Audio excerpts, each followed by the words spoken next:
Hi guys, welcome back to my channel. In today's video I am going to be discussing or talking about the death of the founding member of the Rolling Stones, Brian Jones. This is a very interesting topic to me. I have been researching it since I was a child, so I sort of know my stuff. But there is, if you weren't already aware, a massive conspiracy theory behind the cause of death of Brian Jones, and the more you look into it, the more intriguing it gets, and I thought it would make a really good video. I've already written a blog on this case, so I'm going to be referring back to it just so that I know what I'm talking about, because I do tend to ramble, so I want to be able to get straight to the point in this video. So I will be looking down and reading some things from my computer screen. I know it's not like massively professional, but hopefully it's still an enjoyable video if you haven't already read my blog, and maybe it will, you know, it will bring you some insight into what maybe happened to Brian Jones. So before we start this video, I'm just gonna talk about Brian. For people who are going to be like, he wasn't the founding member of the Rolling Stones, he was the founding member of the Rolling Stones. There is no denying that fact, no matter how much Mick or Keith want to believe that he's not the founding member. He very much is the founding member. It was Brian's band. I'm sorry, Mick, I love you, but without Brian there would be no Stones, no Jones, no Stones, and that is the end of that. So the band was formed in around 1962 and consisted of Brian Jones, Mick Jagger, Keith Richards, Charlie Watts and Bill Wyman, along with Ian Stewart. They obviously were very popular. I'm just going to talk a little bit. I'm not going to refer to the laptop, but I'm going to just talk from my perspective how I feel about Brian. Brian was a true multi-instrumentalist. He could pick up absolutely anything and be able to play it and make it sound beautiful. He is the reason there is flutes and sitars and all sorts behind some of the most iconic Stone songs. For example, Paint It Black would be one of them, where you can clearly hear Brian playing the sitar. He was the best looking member. He had the perfect blonde bob. He was an icon of the 60s. When you think of the 60s, you think about Brian Jones and the vibe that he had with the clothes and the hair and the blonde. He is also obviously notorious for drug taking. This is something a lot of bands in the 60s was doing. It was a very experimental phase. He obviously got into drugs a lot more than maybe other members did, or they affected him in a way that perhaps it didn't affect the others. His mental health hasn't always been something that he was brilliant at coping with. He was very much a person, I believe, to have a lot of self-doubt. I do in some ways relate to Brian a lot. He kind of felt like he was being pushed out from the band because of his drug taking and his ideas. He very much wanted to be a blues band, but the Stones were edging more towards modern pop at the time. They wanted to be more commercial to the younger generation. They wanted to hit the charts. They were hitting the charts. They wanted to be a bit more like the Beatles, but the bad boys, whereas Brian very much wanted to stick to his roots and do blues. Just for anybody who may be younger and watching this and doesn't know a lot of 1960s history, during the 60s a lot of drug busts were being done on the big musicians at the time, mainly the Beatles and the Stones. There is an iconic court case featuring Mick Jagger and Keith Richards, in which they got busted at Keith's house in Redlands for taking hallucinogenic drugs. They were constantly at the door of the Stones trying to get them behind bars. There was a crackdown on drug taking. They really wanted to stop it, to stamp it out, and they thought, the police thought and the media at the time, that the best way of doing this was to get rid of the celebrities, the musicians, who they felt was encouraging this behaviour in the younger generation. So even if you weren't taking drugs, they would have planted drugs on you. They planted drugs on Mick. They planted drugs on Brian Jones. They tried everything they could to get these guys behind bars to crack down on the misuse of drugs and alcohol. But obviously this didn't work, because people are going to take drugs regardless. It's just something they're going to want to experiment with. So that was a really naive thing of the police at the time to do. But this is why it is believed that there might have been a cover-up and a blame put on Brian as a scaremongering tactic, so that when the people read the headlines that Brian had died, it may frighten the younger fans into stop taking any drugs, because they wouldn't want to go the same way. Unfortunately, in 1969, Brian was dismissed from the Rolling Stones by the other members. They just felt that they couldn't continue using him. He wasn't turning up to sessions. He wasn't helping record the album. And when he did turn up, he wasn't very good at playing. He just was so out of it on his drugs and alcohol addiction that they just thought it was best to cut ties and get someone that could cope with being in a band. Fortunately for Brian, he was going to be working on projects with the likes of Jimi Hendrix and John Lennon, so some cool stuff could have come out. Unfortunately, a month after he was dismissed, he was found dead at the bottom of his swimming pool in Cotchford Farm in East Sussex. He died at the age of 27. Which we all know is an iconic age for the 27 Club, which Jimi Hendrix later also entered into, unfortunately. But this is where things get interesting, because the original cause of death was misadventure, but was it really? I'm going to talk a little bit into some background of other people that are going to be brought up in this case. I know this is a bit all over the place, but I've never filmed anything like this before, so please do bear with me. I'm trying my hardest to get my point across and the points across. I just don't know what order to do it in or how to really talk about it, but I wanted to give it a go. So bear with me if this is a bit choppy changey. Please stick with it. So Brian moved to a lovely place, which was known as Cotchford Farm in East Sussex. It was actually owned by the author A.A. Milne, who wrote Winnie the Pooh. It is an iconic place. You can actually stay there now. I mean, I'm looking into it. Obviously I am, but it's lovely. They've done it up. It's renovated. It looks gorgeous. But Brian bought this place to escape from the busy life of London and to just get away a bit. He loved the place. He was having some renovations done to it because it was a bit old at the time. Also, another little piece of background information, that Brian did suffer from asthma as a child. However, he was a very, very strong swimmer. It was one of his hobbies. Growing up, he was always in the water and always swimming, so he was very much knew how to cope with water, if that makes any sense. Anyway, I digress. Brian was having some renovation work done to his house at Cotchford Farm. During this time, he was in a relationship with Anna Wolan. And he also had a group of builders that were staying at the house, including Frank Thorogood. He would kind of start getting involved in Brian's life. He would stay and sleep over in spare rooms.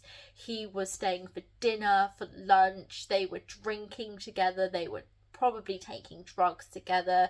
There became quite a bit of a relationship there. The reason in which Frank Thorogood was recommended to Brian was because he had previously done some work for Keith Richards at the recommendation of Tom Keelock, who was the Stones' tour manager, I believe, at the time. and that's how all of this sort of started. So some names like that are going to crop up in this. So hopefully that's given a few information. And there's also another lady involved called Janet. We're not too sure if she was with Tom Keylock or if she was with Frank Thorogood. It's kind of alleged that both kind of happened, but we're not 100% sure. So the official verdict is death by misadventure. It is alleged that there was a party at Cotchford Farm the evening that Brian died, that featured his then girlfriend Anna Wolan, Janet, who was believed to have been in either a relationship with Tom Keylock or Frank Thorogood, Brian Jones himself, and the builder Frank Thorogood. Although several other people have been at this party also, we're not sure. There might have been other people there too. As this was a party, of course, it was thought that there was some drug and alcohol taking. And at some point in the evening, Brian had decided to go for a swim in the swimming pool and unfortunately suffered from an asthma attack and sadly passed away from drowning, and the case was closed. The autopsy showed signs of an enlarged heart and liver, which is believed to be related to past drug and alcohol abuse. So that is the official verdict by the coroner, the police. That is what they ruled. However, as the decades have gone on, there has been a lot of speculation as to if that really was the cause of his death. And I'm going to tell you some interesting facts right now that have since been uncovered, which might make you question the official verdict. So it's very easy to just accept the cause of death as drowning due to misadventure, but if you look a little deeper into things, you'll find out a few things that don't fully tally up with this final verdict. To start off with, the police have opened and closed the investigation at least a further 3 times since 1969, the most recent time being 2010. Which really was not that long ago. Fresh water was found in his lungs during the autopsy and not chlorinated water. There was a puncture wound in the on his left side, the size of a needle. The ambulance wasn't called until at least 3 hours after his time of death. There is evidence that Janet Lawson, Anna Wolan, Tom Keylock and Frank Thorogood all lied in their police statements. There was an attempted murder of a Joan Fitzsimmons 3 weeks after Brian Jones died. The two are believed to be linked. Tom Keylock ran a cover-up operation alongside his brother Frank, who was a CID officer in London at the time. There is recorded evidence that there was close to a dozen people present when officers arrived at the scene the night Brian had passed away, not just the 4 that are documented. The DCI marshal at the time has even written that he felt this affair was most unsatisfactory in its conclusion. He had also been told by the CID, what happens at Cotchford stays at Cotchford. Brian's body was left unattended for several hours until it was collected at around 6 a.m. in the morning. The 999 call was reported to have been at midnight and Brian was believed to have died at 9:30 p.m. Frank Thorogood was actually taken away and treated by the ambulance that turned up after midnight as he had sustained an injury to his wrist. It is believed that Frank Thorogood confessed to his lover Joan Fitzsimmons later that day, which is why her attempted murder 3 weeks later seems to link to this. Several black Durafet capsules found in Thorogood's pocket when police searched the property.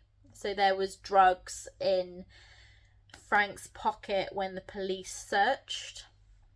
The pathologist's letter states that there was no evidence of an asthma attack during the autopsy. Brian was described Mandrex, which is a sleeping tablet, and Valium via injection, as well as his Medihaler.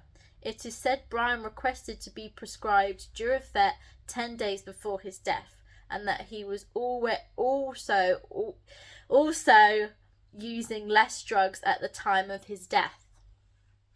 The alcohol levels found in Brian's body was 14 OMGs, 140 mgs, which is 3.5 pints of beer.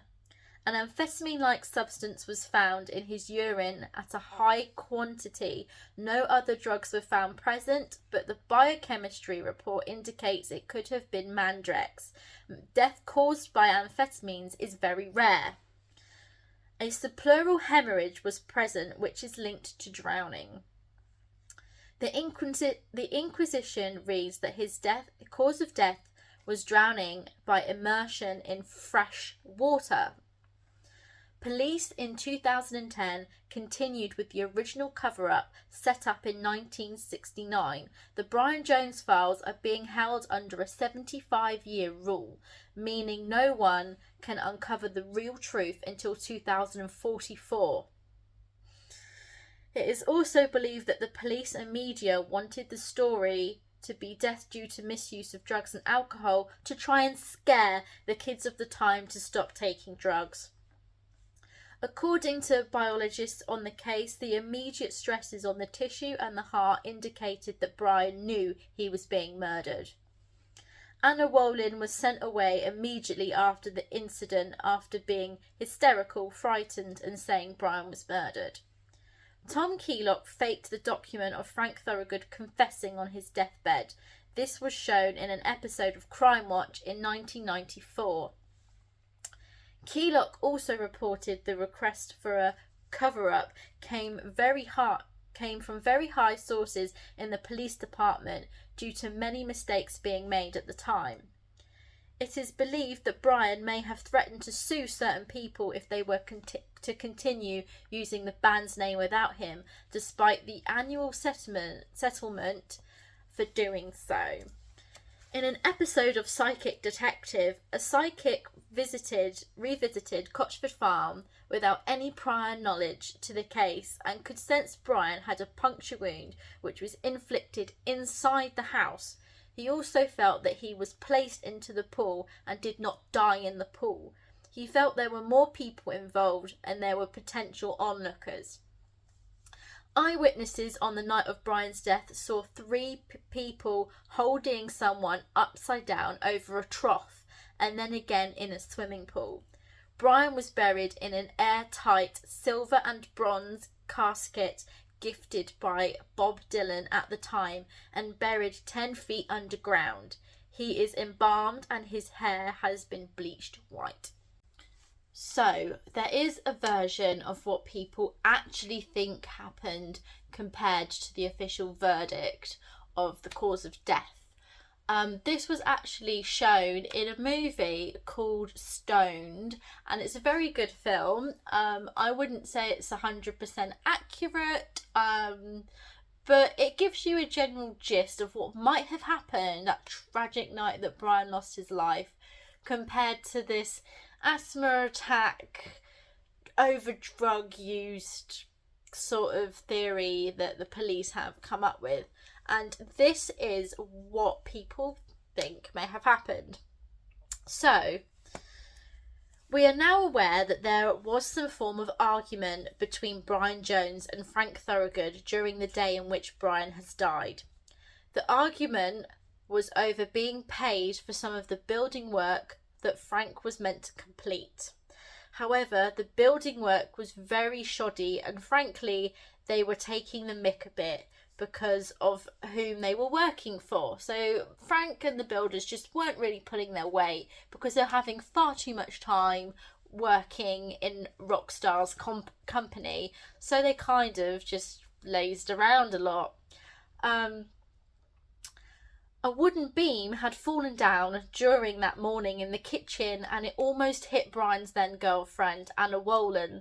So Brian refused to pay the full amount or something along these lines and fired the builders. Brian was ready for some peace and quiet and to get back into his music and get off the drugs and alcohol, and he had a bright future to look forward to and needed the space to concentrate. For some reason, Frank ended up staying there or coming back later in the day to join this party, which most certainly was not a party. Frank actually lived at Cotchford Farm during the time of his work there and was later joined by Janet Lawson. At some point in the evening, Brian and Frank were left alone in the pool together when a physical altercation broke out between the two. Frank held Brian under the water until he no longer fought back and then retreated back to the house. By the time Brian was discovered face down at the bottom of the pool, he was already dead. Frank then confessed on his deathbed in 1993 to Tom Keelock that he had accidentally killed Brian Jones that night at Cotchford Farm in 1996. That is a theory that a lot of people now do believe is the case. There are parts of that story which I do very much believe. However, I have also come up with what I think may have gone down, compiling that information, the official verdict, and all the facts that I have since uncovered and mentioned in this video. I have come to form my own opinion of how I feel that Brian may have lost his life. So I believe that it might have been an orchestrated event between Frank Thorogood and Tom Keelock.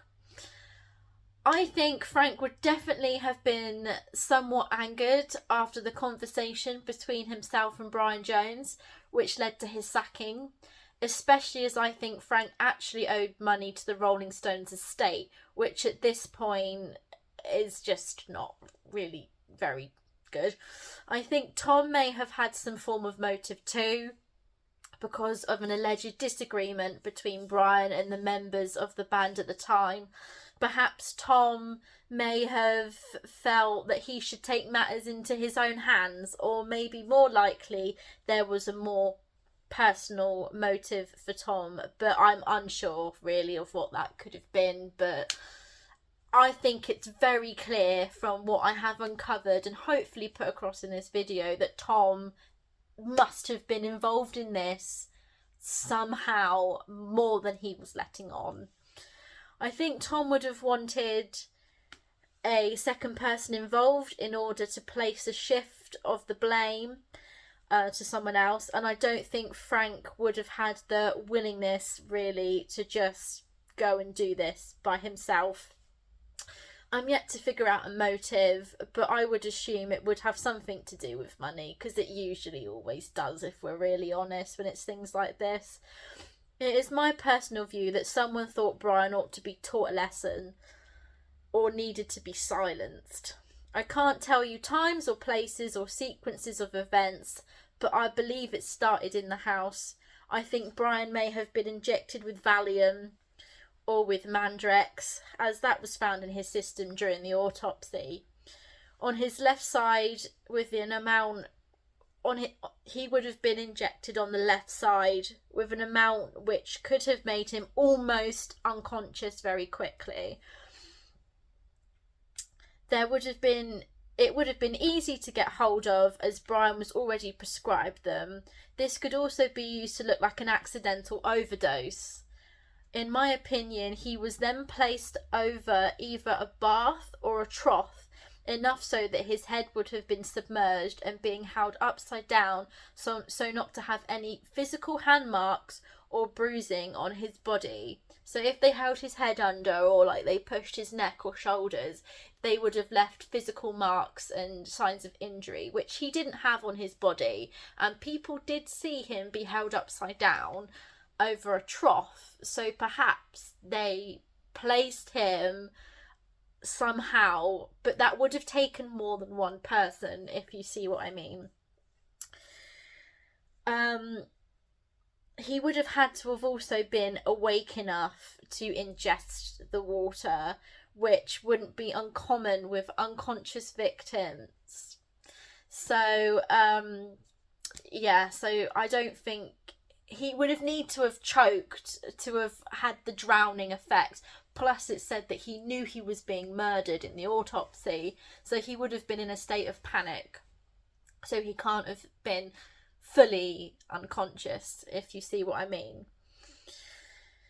In my judgment, he was placed in the pool to make it look as if he had drowned. I then believe there was an extensive cover-up involving members of the police before any emergency services were called. I imagine that one of those was Tom Keylock's brother, which kind of was. Many years later, it seems to me that Tom Keylock used the death of Frank Thorogood to shift any blame or suspicion away from himself or potentially other people, and all the secrets have well and truly been taken to the grave, and that is my conclusion. However, I do very much believe that has been and still is an extensive police cover-up. The police at the time were very much into catching pop stars and planting drugs on them to try and curb the scene at the time. So I think they used Brian's death as a way to warn youngsters away from drugs and alcohol. And because it was so hushed and literally covered up, they've just continued with that narrative despite the evidence to suggest otherwise. So perhaps in 2044, we might actually uncover the real truth. I will be alive in 2044, and you better believe that I'm going to be one of those people being like, right then, let's reopen the Brian Jones case, because it's not a closed case, and for why on earth has it got like this 75-year rule on it? Like, why? Why would you need a 75-year rule on something that is just death by misadventure? Like, clearly, something else has happened that they don't want us to know. And it's got to be quite bad. Because otherwise, it wouldn't be hushed over, it wouldn't be glossed over. The fact that this case has been reopened 3 times since 1969, and the latest being in 2010... just shows you that this is not going to go away. And this is partly why I want to make my blog, my video, because this isn't going to go away. This is something that people are truly upset about. He was an icon. He was somebody that people looked up to. He was 27 years old. And it just does not make sense. This is the biggest band in the world losing their founding member. And people are interested in conspiracy theories and gossip and anything, and this case is smothered in stuff that just doesn't seem to add up. So who knows?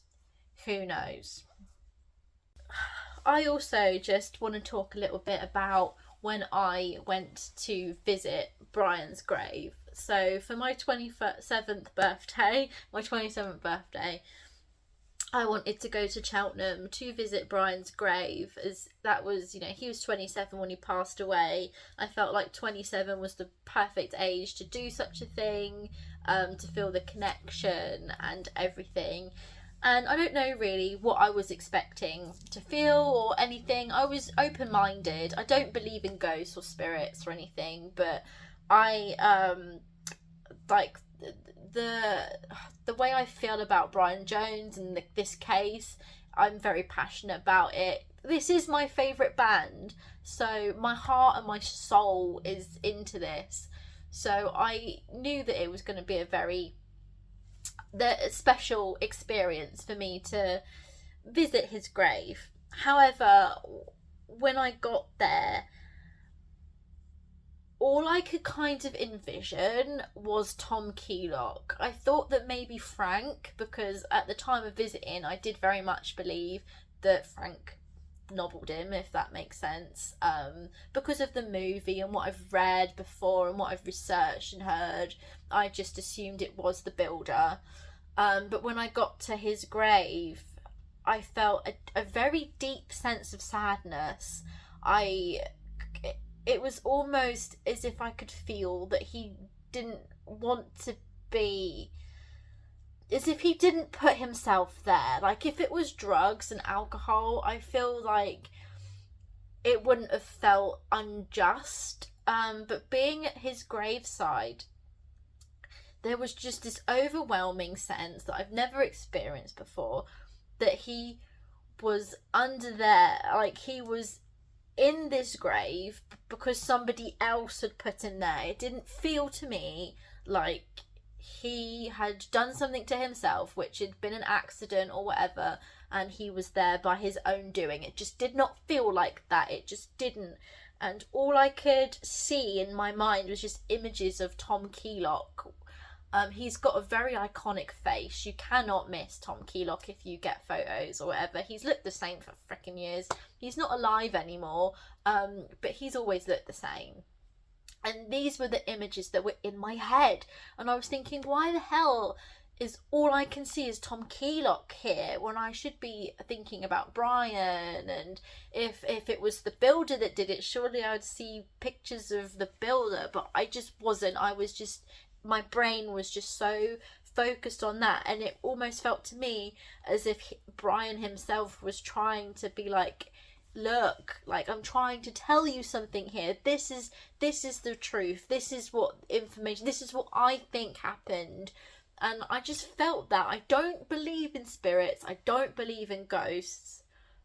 But I'm being, hand on my heart, as truthful as I can be right now. That is how I felt.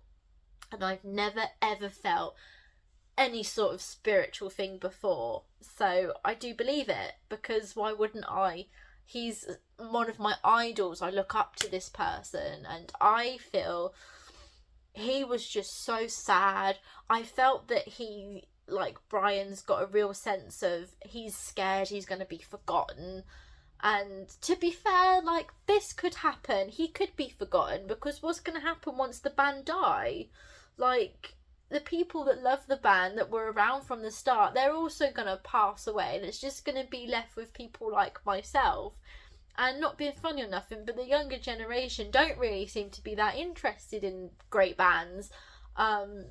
So his legacy is going to be taken to the grave. Literally, it has been taken to the grave. He will be, in time, like us all, forgotten. And I can understand why that would be a fear, especially if he did not do that. Like, if he is still supposed to be walking this earth and creating music, that is just, no wonder, like, he feels a deep sense of sadness. Like, he did at the time of his death too, you know? Like, I don't know.